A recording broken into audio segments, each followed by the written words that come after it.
Welcome to Next to Madison, a podcast to help you live your best life. Welcome back to another episode of Next to Madison. I am your host, Madison Malloy, and on today's episode, I am sitting down with red carpet journalist, director, producer, music guy. He does everything. He's amazing. The amazing Charlii Sebunya is in studio with us, and this guy is fire. He's amazing. He is simply just, I want to be him. He's like, I'm going to call him like my inner child. Anyways, we'll be right back after this brief message with our guest on this episode of Next to Madison. Hi, it's your host, Madison Malloy. For those of you who don't know, I've written and created a powerful collection of books to help you build confidence, shift your mindset, and attract the life you truly want. From Time to Lighten the F Up, to Affirm and Flourish, Color Your Way to Abundance, and more. These aren't just books, they're tools for transformation. Grab a copy now on Amazon or at madisonmalloy.com. Now back to the show. We are back on this very special episode of Next to Madison with our guest, Charlii Sebunya. He is a red carpet journalist, a producer, and a director, and in my opinion, a full fireball of energy. Charlii, what is going on? Oh, where do we start? Thank you so much, first of all. I just love you. Us.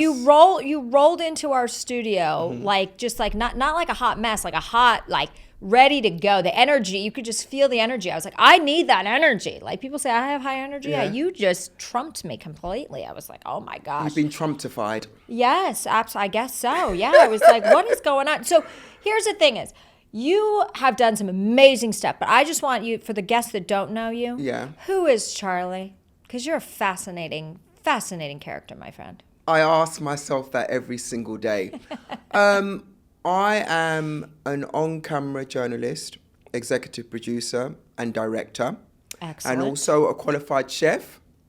Wow. I went to university, or as you call it in America, culinary school. Okay. But yeah, so Westminster College and University, Gordon Ramsay was one of our lecturers, and Jamie Oliver was a year above me. So Gordon Ramsay was both our lecturers. So yeah. Wow. And did you ever work as a chef? Oh, yes. In London? So I was in London. I was sponsored by Aramark. So that means they pay for all of your uniform, they pay for your education, and then in return, in your vacation, as it's called here, or holidays in Europe, because your content goes globally, you work in all of their establishments. So you work in restaurants, hotels, people's homes, country clubs, people's houses. So therefore, when you graduate, you know what line of chefing you want to go into. So it was amazing. And then from Aramark, I transferred to Compass Group, which the last time I looked is a number one hospitality in the whole wide world. Wow. So Compass Group is everywhere. So people like, you could be JP Morgan, in North America, but then you've also got it in Europe, you've got it in Asia, and you work in all of theirs as what we call houses. And it was really, really great because I've always liked the arts.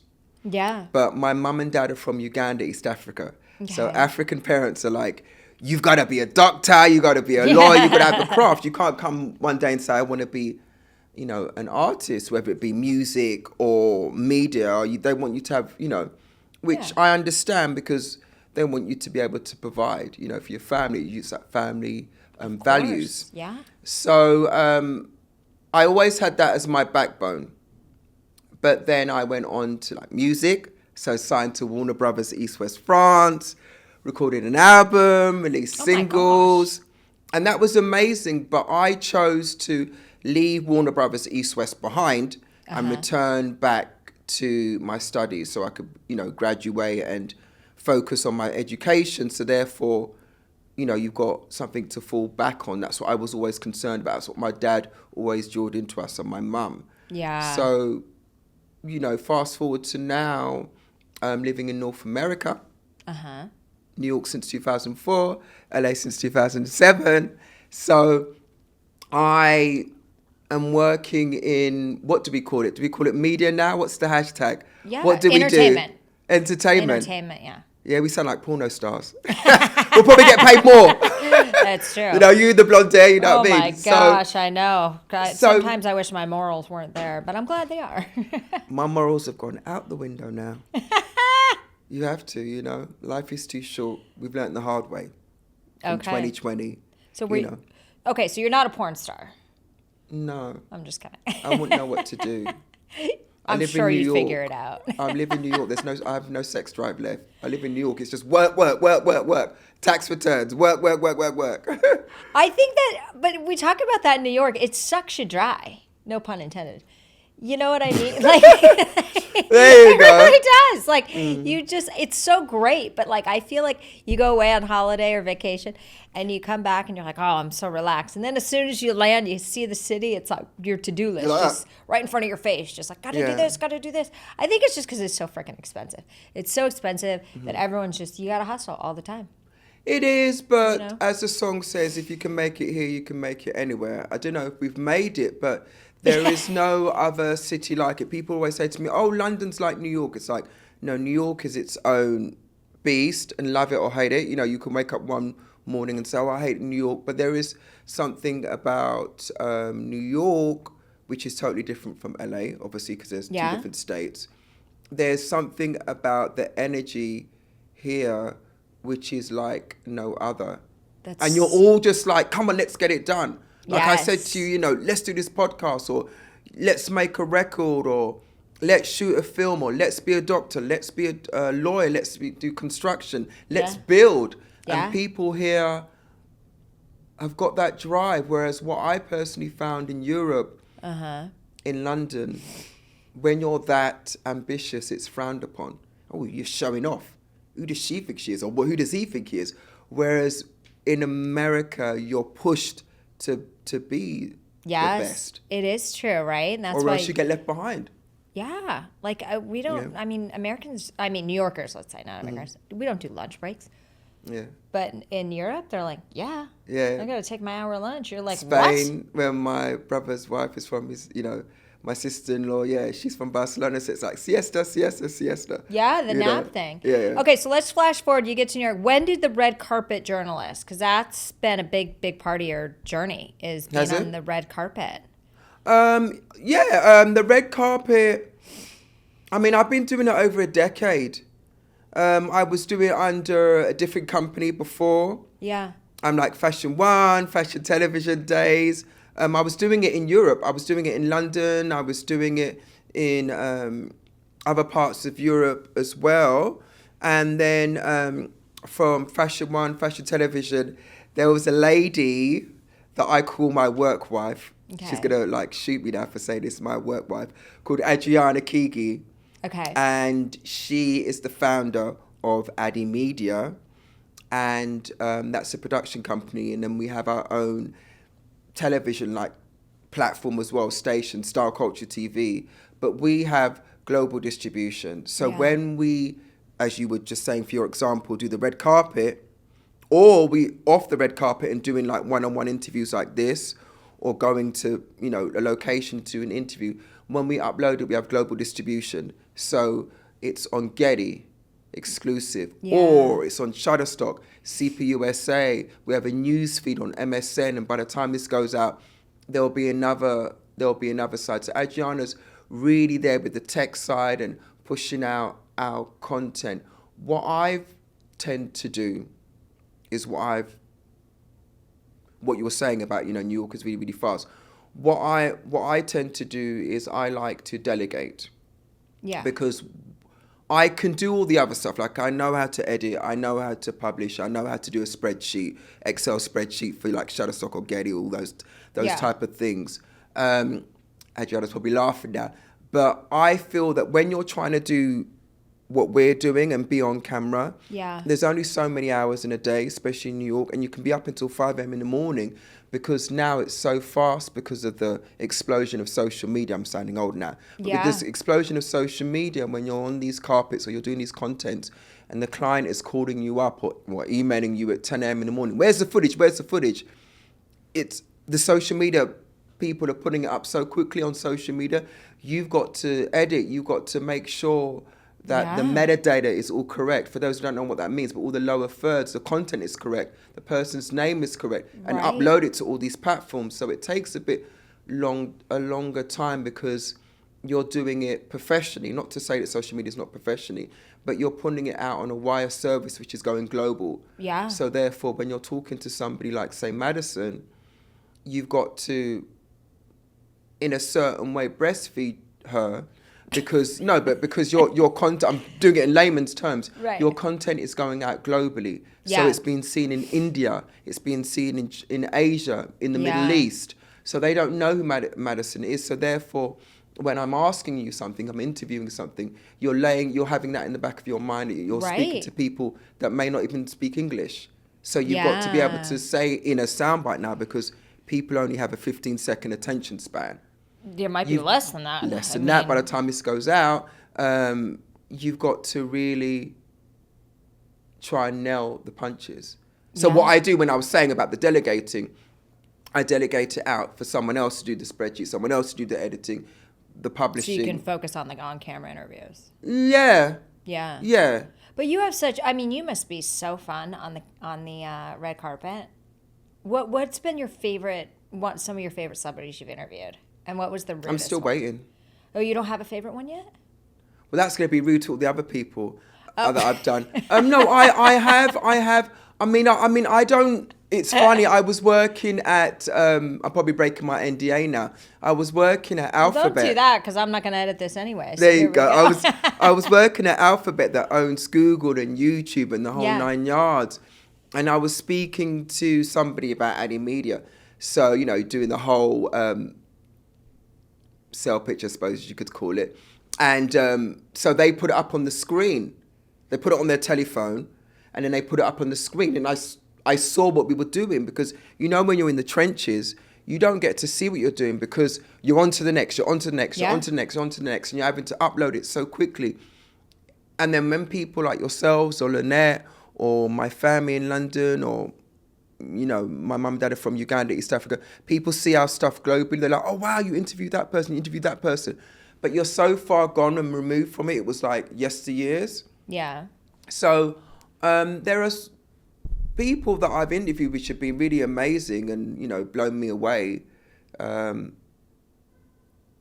favourite one, meeting the royals, because I'm from London. So I love the monarchy, even though that's been cancelled now. We're a big fan of the monarchy, hence the cufflinks. So meeting the royal family, and meeting American royalty here, going to the White House. Yeah. Wait, so let's get back to the royal family. Is there a lot of protocol that you had to follow when you did the interviews? Like, was there a lot of rules and things? Well, when I met the royal family, I went to boarding school. My sister, my brother, me and my sister went to the same boarding school. My brother went to a different one. So when we go to boarding school, you learn etiquette. Like, you and I both know that when we go to all these high-end events, you can always tell a man by his shoes and his watch. Or you go and sit down at these galas and you're just like, thrown back upon the way people eat. Or you pull out the chair for a lady. What's wrong with being like, showing etiquette? Yeah. Or waiting for the whole table to get their plate and then you eat. Or even talking and closing that deal with your mouth full and the lettuce in your teeth.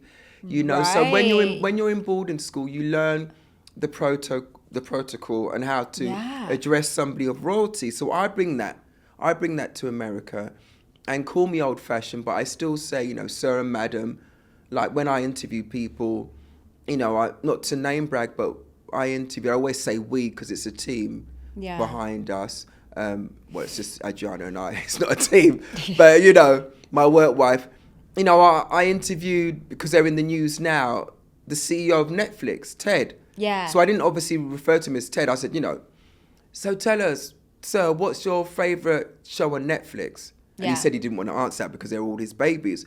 But you just address people in that manner, Yeah. So you're just showing manners. Yeah. I thought it's lost because people are so concerned about making in money, America, money. especially, I think. I mean, I don't have Southern charm. The Southern charm, they've got the manners. Yes. That's true. But I feel like in New York, people really don't have. They That's- have manners, but they're just people don't pull out chairs or Let the lady the go whole through door. first. Yeah, like they're good, but I feel like America really just kind of lost. Well, that's what I used to think. When it happens, it's kind of shocking. If somebody like if I go to the bathroom Yeah. and I'm with a guy Yeah. and he stands up, you know, I think being raised in America, you're like, are you coming with me? Instead of just, you know, that's just running. I was like, wait, that's are we gonna another have a subject gangbang in in the its- bathroom? No, I'm just kidding. That's another subject in itself. I just can't believe people are still on their telephones when they're using the bathroom. I'm like, Oh, can it isn't that? not Well, that's wait? gross. Can't it wait? Like, put the telephone down and focus on what you're doing, because in that way, when you come back out, the flies won't be undone, and the shirt hanging out. Well, It's like there's a different it's a different generation. That's now why I where don't people are touch so- people's phones because they probably have fecal matter on them because they're like taking a dump while they're reading whatever they're Yeah, but reading. it's a different generation now. The people are just so stuck on their telephones, and they're just like, you could be missing Mr. Right or Miss Right in front of you because your head's down, you know. And it's just like, I don't know. That's a good reminder. Do you believe that like there's one person for everybody, like a soulmate? Well, this is New York. There could be another person, another person, another person. This is For why all nobody those can- lawyers out there making that commission. Oh my You know, I think there is. I think there is. I hope there is. I hope so too. You know, this is the first time I've been single after 13 years of being with somebody in London. So, you know, so I hope there's going to be somebody. We live in hope. If Yeah. not, there's always work.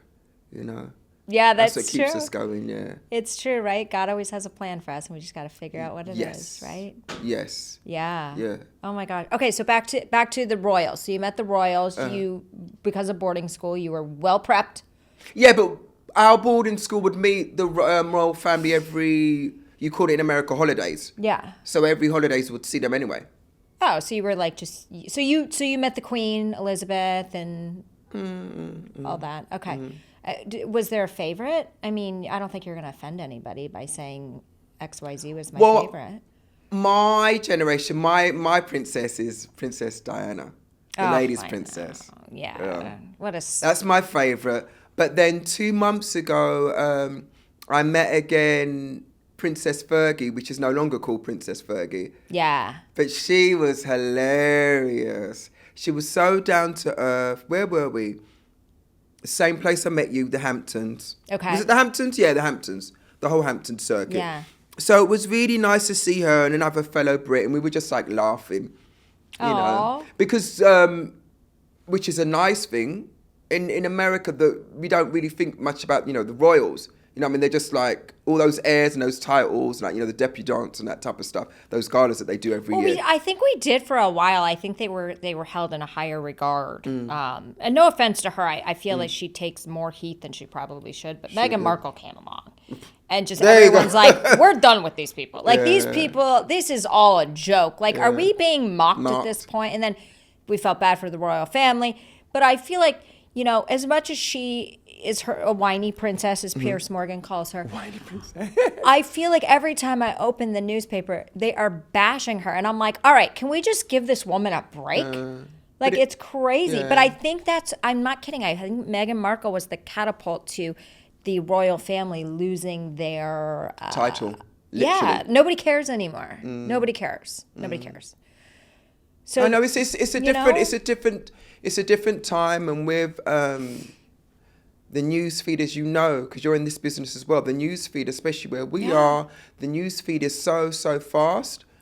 You're on to the next, and you're on to the next, and on to the next. You know, it's the next year already. You know, so Yeah, you just kind of. So what about going to the White House? How was that? fine. It was fun. Fine. It's fine. It's fine. You know, it's. I mean, it's changed a lot now. You know, the business. It's changed a lot now. You know, it was obviously a lot more privatized. Yeah. Privatized meaning like the people that needed to be in the room were meant to be in the room. Yeah. You know what I mean? So it was easy to get the work done. Yeah.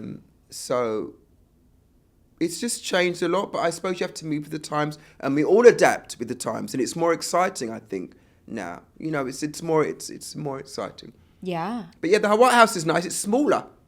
It's smaller than how everybody imagines, isn't it? It's smaller. I think it looks so big. Well, I think it's because you only have access to certain parts of the White House. Yeah. Yeah. Like And then my nobody's sister's- seen the bedrooms. Yeah.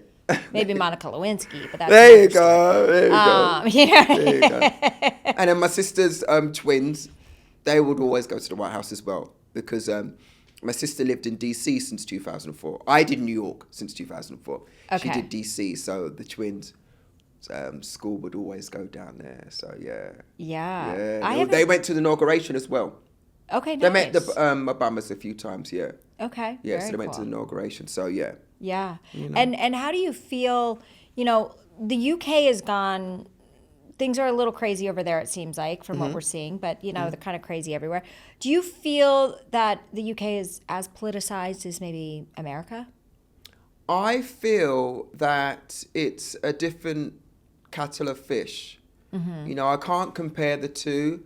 And not to sound pretentious, but my focus is America because I'm living and I'm working here. Yeah. I'm paying taxes here. So I I can't like really... that. So you love America. If you're here, you should love America. I do love America. I'm Yeah. probably one of the few people left who loves That's America. sad. And I say it to people So at sad. work, I say it at the carpet, I say it to the people that I'm working with. Because I personally feel I don't want to be one of these people slagging off America because it's like coming to your mum's house for Thanksgiving and saying that the potatoes were cold. Thank you.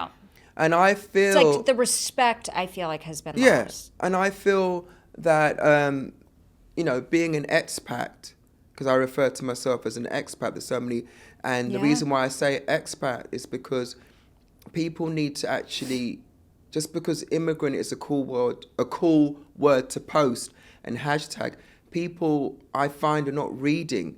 You and I, we read. And if people actually realize what immigrant actually means, then I think fewer people will be full of coming with that word. So I refer to myself as an expat. So to answer your question, being an expat in America, I feel that we're given such an opportunity to live and work here. And I feel there's no other place in the world that you can come to and come here with $50.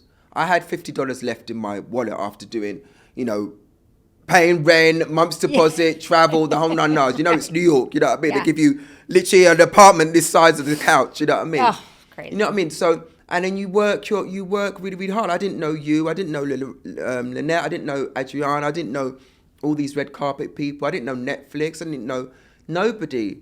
But it's through, my coffee's too strong, it's through the real hard work that you do in America that can lead to more. It's like my mum's brother, Uncle Fred, he came here and he lives in Cincinnati, Ohio, and I don't want to blow him up, but he's done really, really well from himself. When he came to America, you guys in America kept on having all of these power outages and all these cuts to electric. So what Uncle Fred did, he said, well, why don't you do what we do in London, what we do in Europe, and we put the cables underground? So to cut a long story short, I'm not going into too much detail, he implemented that in the States, in Ohio. Wow. And then the rest is history. Yeah. And he was from Uganda, came to London, came to New York. What a beautiful story. So I find it really off-putting when people are constantly slagging off America. America's so horrible. America's racist. And it's just like, all you got to do is you got to just fly 1 hour, 2 hours, and it's a whole lot different. I know racism is global. Racism's in London, it's in Europe. We've been through it all, my family. Yeah. But I think it's rude to come somewhere else as an expat and just slag off a country. Because it was only a couple of months ago, everyone was waving their flags and, America's lovely. And now 6 months later, they're saying it's horrible. I still feel this is the greatest country in the world. I'm probably going to get horrible comments now. But it is. You can come with nothing. Yeah. People come with nothing. And if America is so horrible and so racist, Then why leave. are people risking their lives to come through the border, That's true. giving up their children and coming through if it's such a horrible, disgusting place? Yeah. So I'm probably one of the last ones standing saying I still love this country. No, I think I'm there. There you go. Everyone else I know is there. Yeah. And You know there's, what I don't get mean? me wrong, there's times, and I think I don't know if can't I take it love anymore. New York City, Yeah. but I love America. Yeah. You know? There's I do time- love New York City, but I'm also on my way. Like, I'm like, okay, I think enough I've is enough. seen.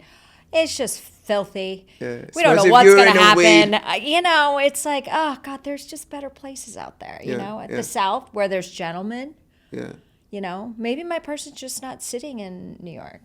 There you go. You know what I mean? You just don't know. there you But go. there's a whole entertainment thing out there. And what I love about what happened with COVID is you don't have to be here anymore.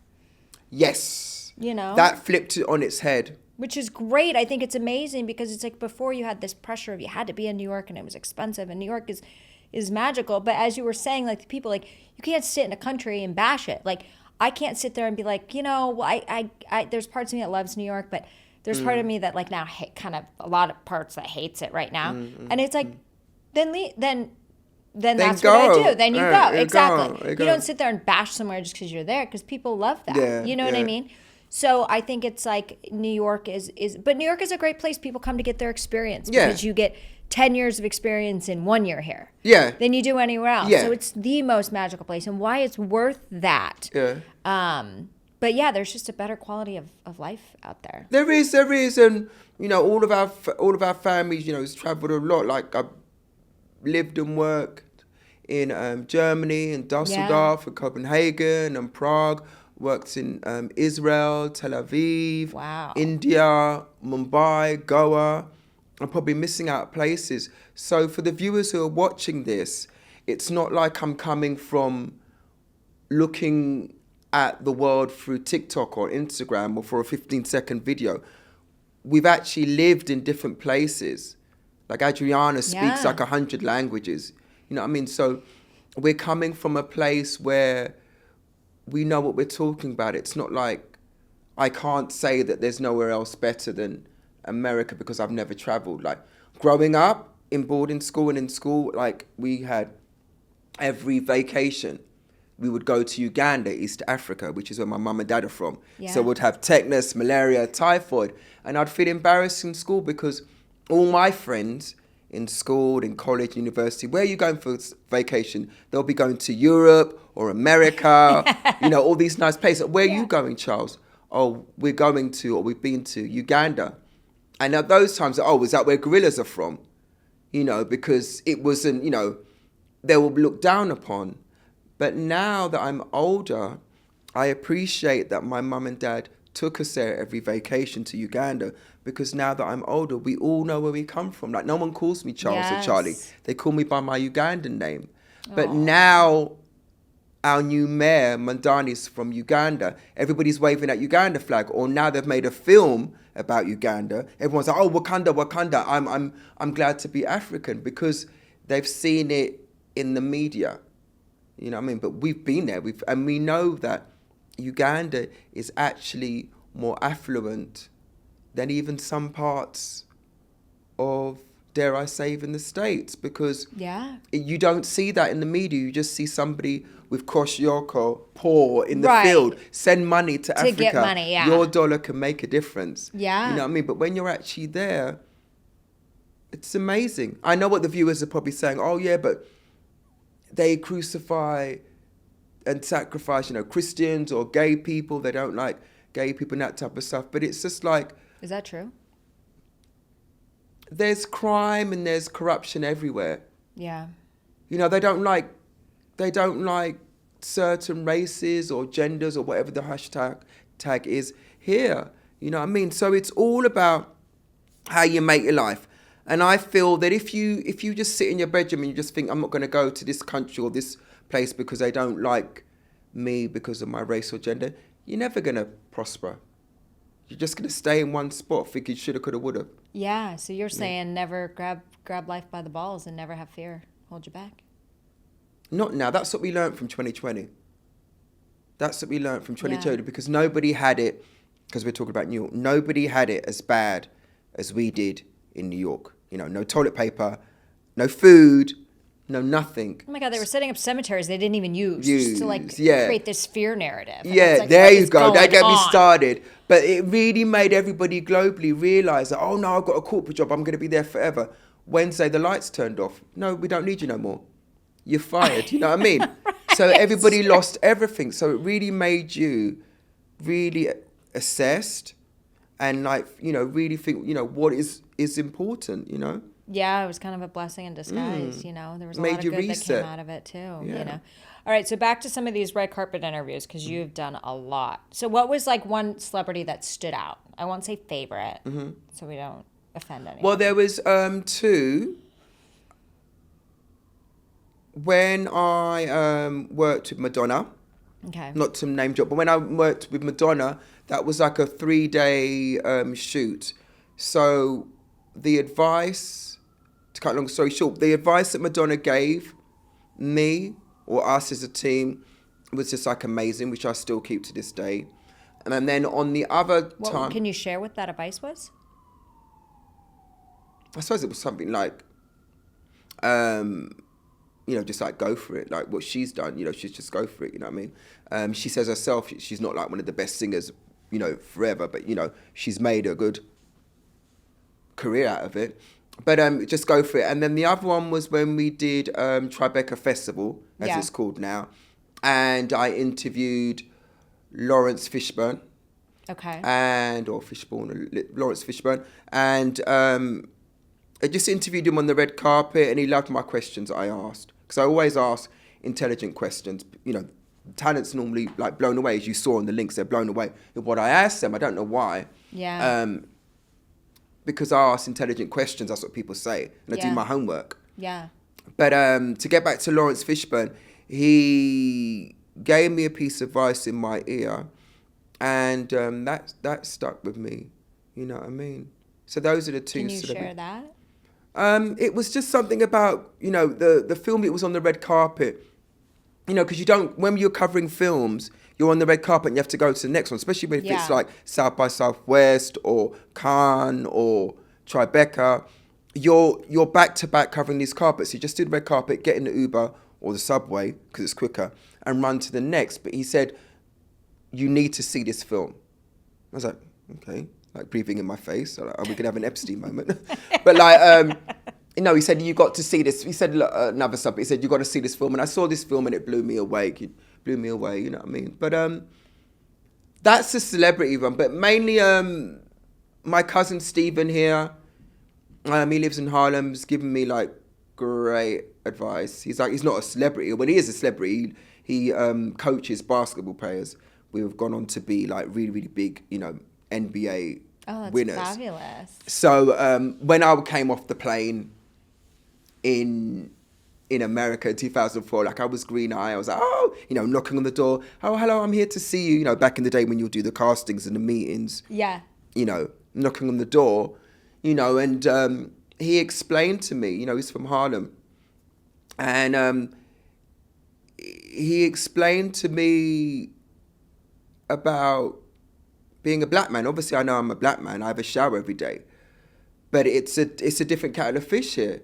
You know what I mean? So I had to learn the hard way, as it were. You know what I mean? Yeah. Things that we don't even think about in Europe. In Europe, when you fill out an application form, you don't have to tick boxes. African American, Spanish, white, Oh, really? You don't fill out all those boxes. So when like my best friend, Stephen, that I've known since I was 16. Yeah. He lives in Cape Cod now. We've known each other since we was 16. We used to do Top of the Pops together. We worked in Germany, India, as backing dancers. He's Caucasian, as they say. He's white, and I'm black. So we don't know about ticking all these boxes. So I had to learn the hard way about, what it was like here. But it wasn't like a boohoo party for me in my bedroom, crying. You know what I mean? But it really made me, as you say here, alpha up, man up. You know what I mean? Man up. I had to learn the hard way because, in London, it's just like whatever. You know what I mean? You just get chosen because you're talented, and it's a small kettle of fish in London. Yeah. 10 boys and 10 girls that are working all the time. But Stephen in Harlem taught me, I knew my airs and graces from London, but he taught me what it is to be a black man in America, which is totally different to Europe. You know what I mean? Did you feel more safe here or less safe? It's not about safety. It's just about how to carry yourself. I mean, I know how to carry myself, but it's like we're talking about red carpet now. Yeah. So let's put it in red carpet terms. The way that I looked at it when you're seeing, not slagging off publicists because we love them, not slagging off celebrities, but from what I've found now working on the red carpet, nobody wants you to be there. Nobody wants you to be there. Funny as it sounds, they just want to give you a press release and they want you to copy and paste the press release and not go off center. So when they're doing the red carpet, they want to have a photograph, but they don't necessarily want to do a soundbite because it's a soundbite nowadays, 15 seconds. They don't want to do a soundbite with you because everybody's getting cancelled so quickly now. You could say a soundbite to somebody and it's taken the wrong way, uploaded, and your career is over overnight. So everybody's so scared. Everyone's so scared to talk. So the way I do it, what I did for myself, I locked myself in a room just like this podcast. Okay. I locked myself in my room, my bedroom, and I research until 5 a.m. in the morning on my talent. And I literally know more about the talent I'm going to interview, like these 10 people on the red carpet, more than their husbands. Wow. I know down to their underwear size. That's amazing. So that when the publicist pulls you on your elbow and says one question, that one question blows the talent away, that you get the second question. Yeah. And then the third, the follow-up. So you get 3 questions. Because I feel it's insulting and rude to ask somebody in America on the red carpet, who are you wearing? Who's your dress by? But that's like the most common question. But you It's crazy. But you guys in America have got so much more to bring to the table, and especially for a woman to belittle it down to what dress she's wearing. I agree with you. Yeah. Look at you, Madison. You're doing a podcast. You've got your book. You've got your website. You're a businesswoman. Yeah. Why belittle it down to what nail polish or what shoes you're wearing or what dress you're wearing? You've got so much more to bring to the table to belittle it down to what you're wearing. So I personally don't even. I know they've got to push that because they've got their clothing brand in there, Yeah. Like their clothing brand to push, their album, their new film, just got over cancer, you know what I mean, and that type of stuff. But I just feel in this day and age of the 15-second time span, you've got to come with more than, oh my God, I'm super excited to be here. What are you wearing? You know? So what has been one of your favorite questions that you've asked on the red carpet?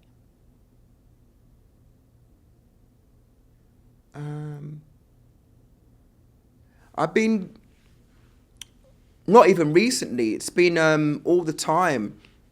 I've been making, before the viewers think I'm making it up, they can go online and, Addy Media and see the MSN feed and the whole 9 yards. But majority of the talent I've been asking, they've been crying. Wow. I've been crying with them, yeah. What are some of those impactful questions? Because you hit a nerve. Robin Roberts. Oh, yeah, Good Morning America. Yeah, Good Morning America. I touched upon her production company because she executive produced Gloria Gaynor, who's just won a badge of honor from the president. So I touched upon her being executive producer, and then obviously her battles. You know what I mean? I can't remember now. I just go, as you call it here in America, I just go in. I go in and I research them. I say stupid things like, happy birthday. Nobody on their team knows it's their birthday because everybody just wants to take from us. Everybody wants their 15%, their 5%. If you're not making money for these people, why are we talking? Which is just so shallow.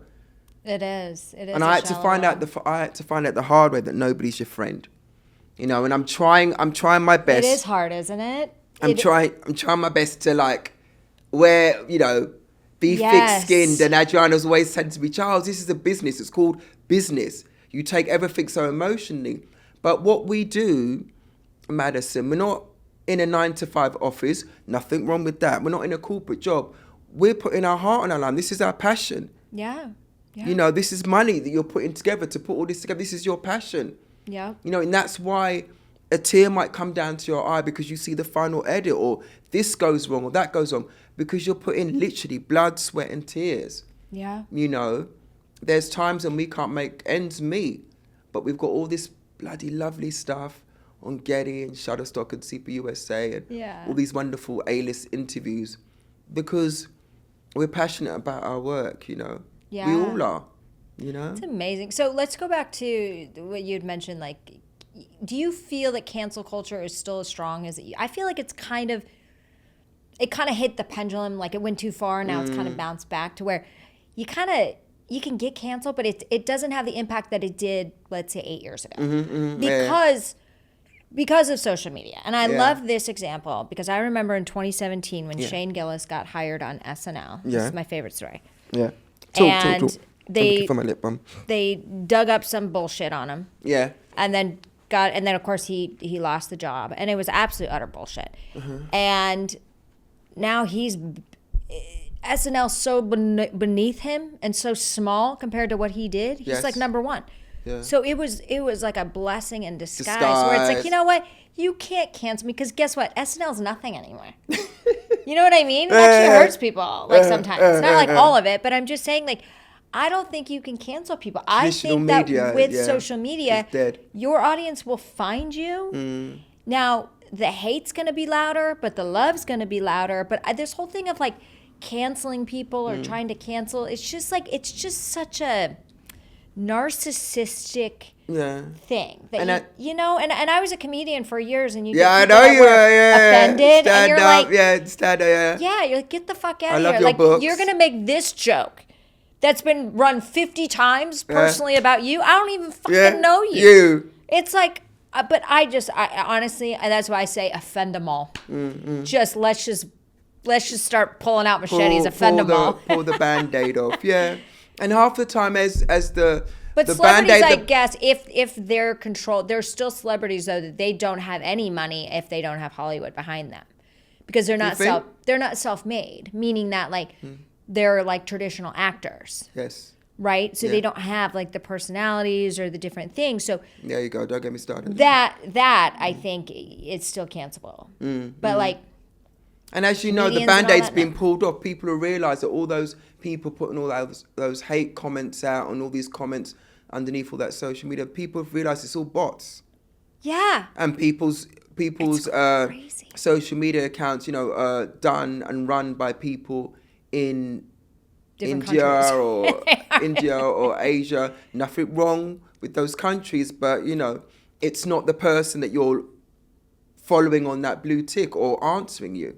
So the Band-Aid's been ripped off. Yeah, no, it is true. I think it's just having a thicker skin and just, knowing that we're all people and we're all just doing our best out here, Charlie, right? Yeah. Yeah. That's all we can do. But do you like, so where do you see yourself in 5 years? I don't know where I'm going to see myself in 5 minutes. I ask myself that every single day. Like, is it still going to be red carpets, or do you feel like? Well, I don't only do red carpet. You know me, love. But I know you love that too. But you love the red carpet too. But do you think we're going to still have the red carpet, or do you think that's going to maybe go away? I mean, it's stressful. It's very stressful. I'm thankful to have a team behind us. Adriana and I, we fight through the carpets and bash them out and upload them. But we don't just only do the red carpets. We do other stuff besides that you could see online, which my coffee's too strong. But in 5 years' time, who knows? I mean, I am doing music as well. Okay. I'm going back to music, and I've written over 100 songs, so therefore I still get the publishing because it's written by me, co-written by other people. One of the gentlemen, him and his friend, his father wrote Happy Birthday. So his father, who's passed away. Wait, that's copyrighted? The song Happy Birthday Happy Birthday is copyrighted, it's publishing. So his father passed away, so the family still gets royalties every time Happy Birthday is sung. So that's one team that I'm working with. That's wild. Yeah, I'm working with other writers and music as well. And it's, we're perfectionists. Yeah. So I don't want to release it because of the body of work that I've done thus far is people keep telling me it's high caliber. It's like A-list celebrities. I don't want to release music which is not finished off. But everybody just releases stuff like even like voice notes, like Taylor Swift. So I want to make sure that it's done and dusted and correctly. I'm working with people in Nashville, in New York, in LA, obviously in London as well, France as well. And the album is all about the work relationship I have with Adriana Kigi. Okay. So she's going to scream now. It's all the trials and tribulations.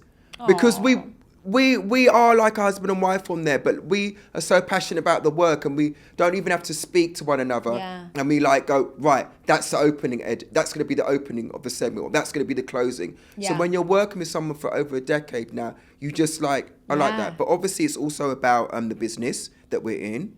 Yeah. My reps. And then also it's about my family, my mum and dad. It's like audiences, I know who my dad is, like he's still alive. Yeah. You know, so, and my mum, who is amazing, and my mum, my dad, my brother, my sister, and my niece and my nephews. It's just about family and obviously about America. Yeah. Because I spent Are so long they here too? Who? The family? Mom and dad? My mum and dad retired early. Okay.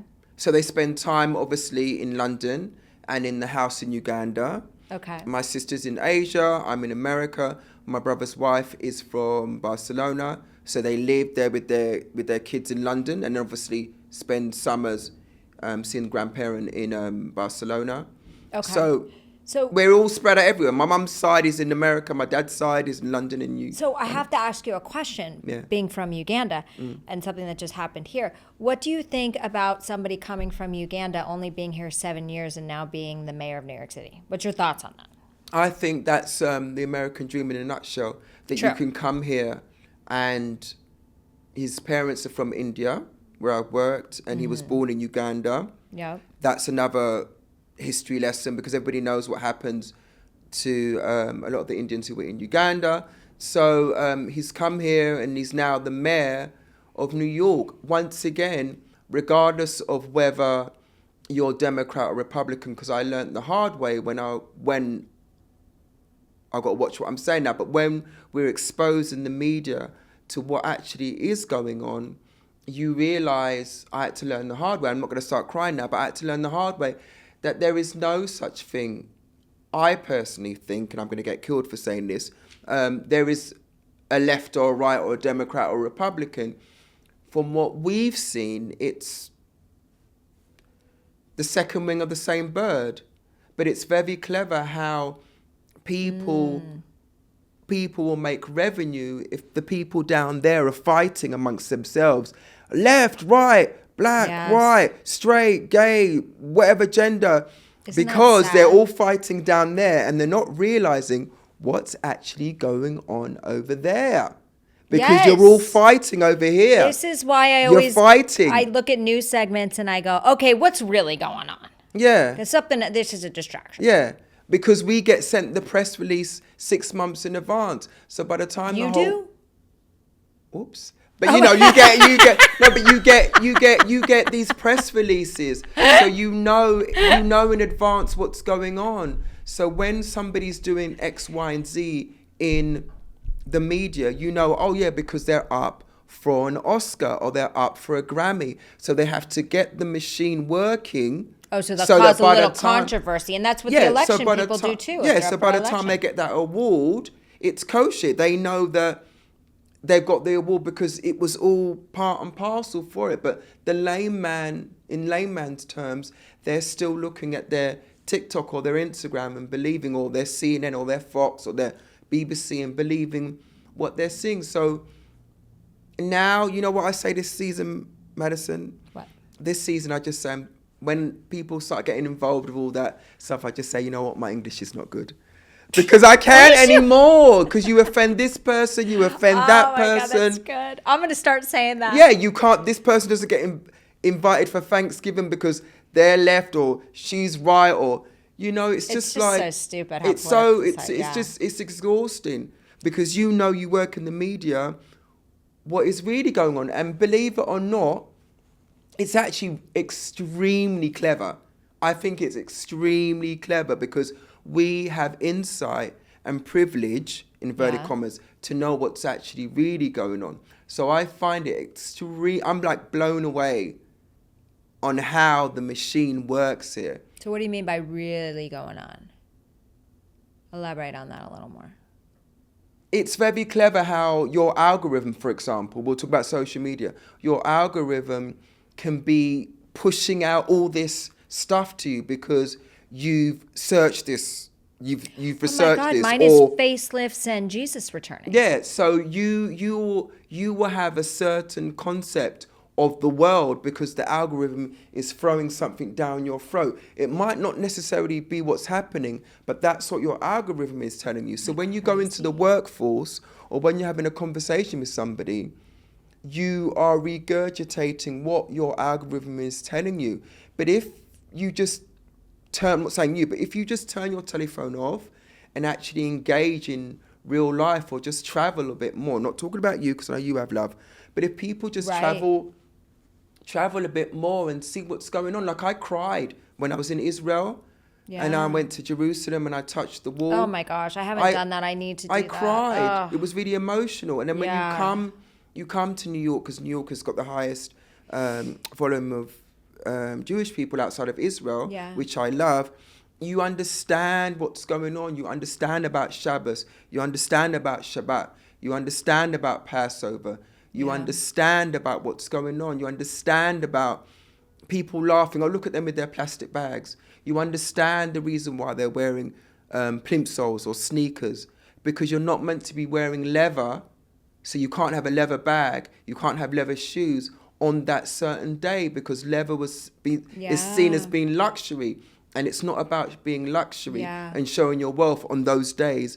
It's about being in tune and about being spiritual and about the person upstairs, whatever the name you want to call it, and being spiritual. It's not showing off that you're wearing Balenciaga. But people don't understand that because, don't get me started, girl. But you know what I mean? I hear you, yeah. But I think that's the message to everybody is that you've got to put the phone down and you've got to get out there and see the world and experience cultures. And if you're unsure of a culture, well, go make a friend in that culture and learn about it. Yeah, Style Culture TV. Go and get cultured. But yeah, you know what I mean? Because and especially when I'm doing events. So when I'm doing event management, doing the whole production, you get exposed to so many things. So my friend Jade, my manager Jade, and Rafi and Jonathan, amazing coordinators and amazing productions. And I'm always another manager is always like laughing at me and shouting at me and emailing me. Mrs. Rainey, I always call her Mrs. Rainey because she's very affluent and her big history. You know what I mean? Yeah. But people always pushing me. Oh, go into acting. I'm like, you don't want to do acting at all? I did acting in the past. Okay. But I don't know whether because I'm in touch with my emotions, I can read a script and memorize it. And when I do it, the director will say to me like, stop acting. Just go with the script already. Stop acting. So I go with the script and stop acting.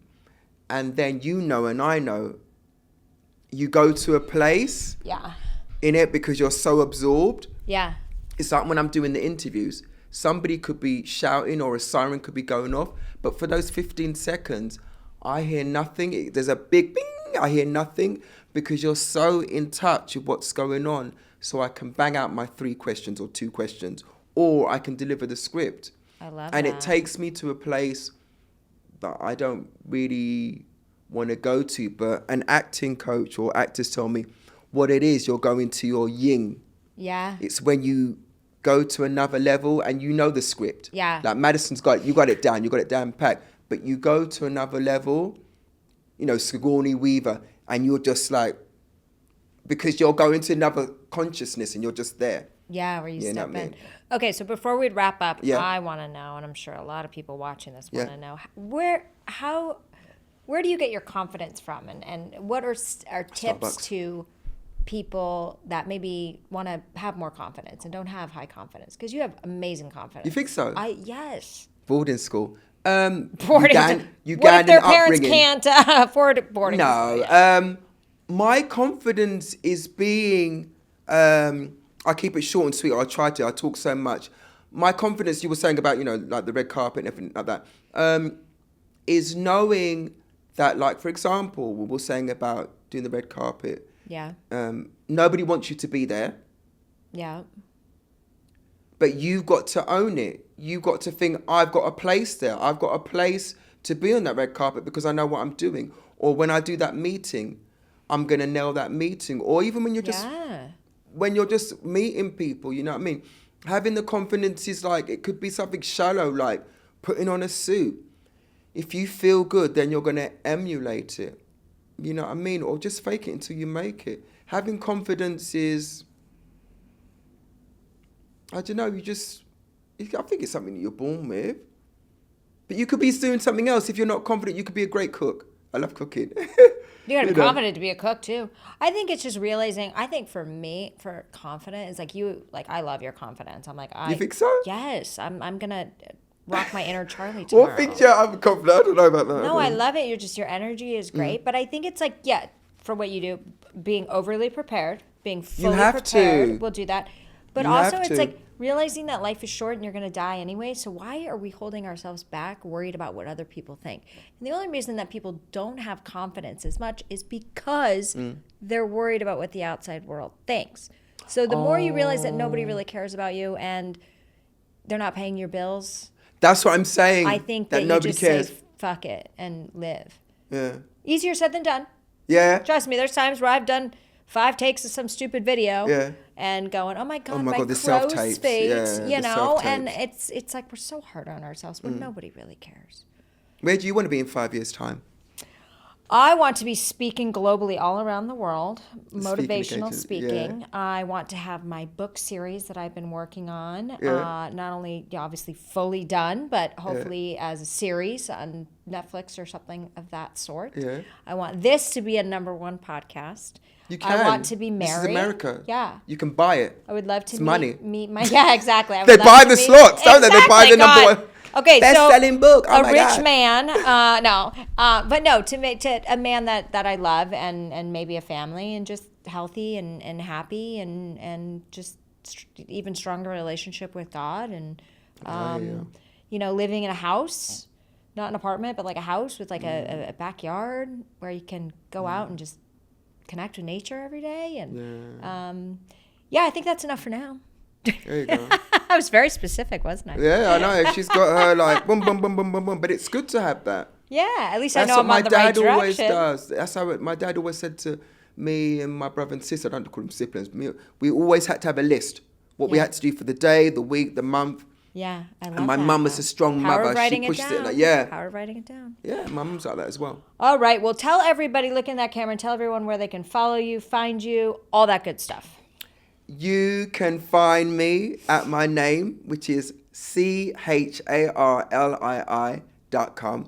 Go to charlie.com and there you will get all the links to all of our work. And you can also find all our work at addy.media. ADDY.media. Go and check it out. And on Getty, MSN, See, Adrian, I put all the other stuff in there as well. She's going to be screaming about, you didn't mention this, you didn't mention that. I love her. I love it. Charlii Sebunya, you are amazing, my friend. Thank you so much for coming and blessing us with your presence and your energy. Oh, thank you. Thank you. I just come from work. I'll be like, tired. You look fabulous. Before you go, I've got a surprise for you. So I'm going to get up and get your surprise. Whoops. Oh, we're doing a surprise right on camera. He's breaking the set. There you go. So I love this. Okay, presents on camera. This is so cute. And then this one is for Madison, and this so one is for Lynette. I was talking so much I forgot. So cute. Then I found my lip balm. I can lip on it. Oh, and so so I love it. So I have to open it on camera because that's the thing. This is the first gift I've gotten. Future guests, take note. Yeah, no, you don't get gifts from guests. That's what I'm saying. Everybody's take. That's my European aura. I love that.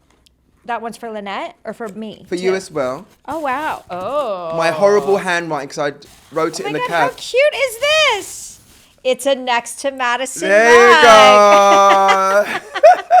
Oh my God, that's adorable. You like it? I love it. And it's the same color logos. when These you are open it, you've got one amazing. there for you and one there for the guests. Oh, That's I why love thought, that. You know, I like love all like that. GMTV. Oh my God, how sweet is that? So when you take it out, How cute is that? Yeah. so you put it like Those that. are the next cups we have to keep in storage here. And then the way I did it. These are because amazing. Everybody knows me. Knows I'm OCD. Doesn't matter if the person is left-handed or right-handed. It still shows your brand. 'Cause it's all about branding here. You know. I love it. This You is like this it? is Look, so sweet. Look. I love it. This That's is it. so sweet. That's Oh the my end God. shop. That's the body shop. I love this. Thank you so much for being here. You are absolutely amazing. And thank you to everyone who's listening. We will see you next time to find out who's next. Hey, your host here, Madison Malloy. Please make sure to subscribe to the show on all podcast platforms and please rate and review us on iTunes and Spotify. I thank you again for listening. Bye.